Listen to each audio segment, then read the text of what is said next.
पिछले पार्ट में हमने देखा राय स्टार का सबसे अच्छा दोस्त ज्ञान भाई पुष्पा नाम के एक अमीर आदमी के खेतों में हर रोज काम करने जाता था और शाम को वापस घर आ जाता था। लेकिन एक दिन अचानक उसकी मौत हो गई। किसी को नहीं पता था वह कैसे मरा। जब राय स्टार ने अपने गांव में लोगों से पूछा तो उल्टा उन्होंने राय स्टार को पीट कर भगा दिया। और उसी रात जब गाँव के लोग सो रहे थे तभी अचानक आसमान से एक सफेद पेड़ नीचे जमीन पर गिरा और सीधा गाँव के अंदर चला गया। अंदर जाकर वह एक आदमी के घर के पास अजीब सी आवाज निकालने लगा। जैसे ही वह आदमी बाहर निकला सफेद पेड़ को देखते ही उसकी मौत हो गई। ऐसे करते करते गांव के 3-4 लोग रातों रात मर गए। फिर अगली सुबह गांव में उन सबकी लाशें मिली। राय स्टार भी वहीं था। उसने देखा कि लाश के पास एक छोटा सा जानवर का बच्चा चुपचाप बैठा है। राय स्टार ने कुछ देर उसकी तरफ देखा लेकिन उस पर ज्यादा ध्यान नहीं दिया और अपने काम में लग गया। राय स्टार अपनी टपरी में चाय बना ही रहा था कि तभी उसकी नजर फिर से उसी छोटे से जानवर पर पड़ी जिसे उसने सुबह देखा था। आखिर में राय स्टार ने उस जानवर को अपने पास रखने का सोचा। वह उसे अपने घर ले आया,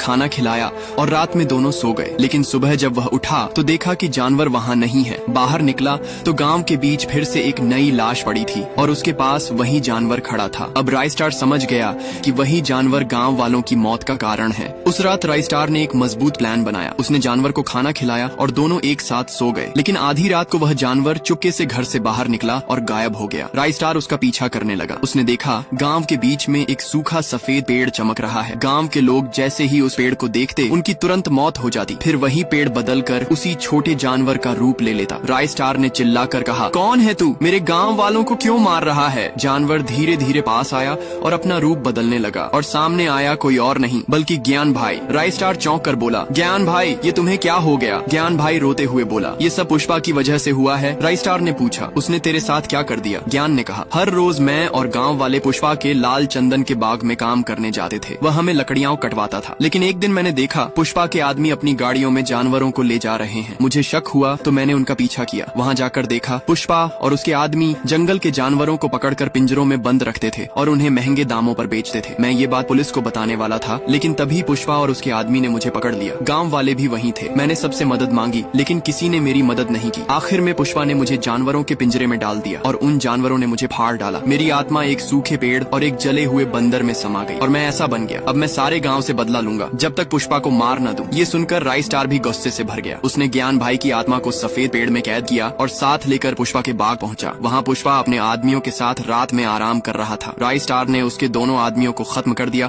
और बोला, चलो पुष्पा, लकड़ियां चुराने वाले, अब तुम्हारा समय खत्म हुआ। पुष्पा हंसकर बोला, तू मारेगा मुझे? सिर्फ तू? राय स्टार ने कहा, मैं नहीं। उसी वक्त आसमान से सफेद पेड़ जमीन पर गिरा और लाल गोरिल्ला बन गया। उसने पुष्पा को पैरों तले कुचलकर खत्म कर दिया।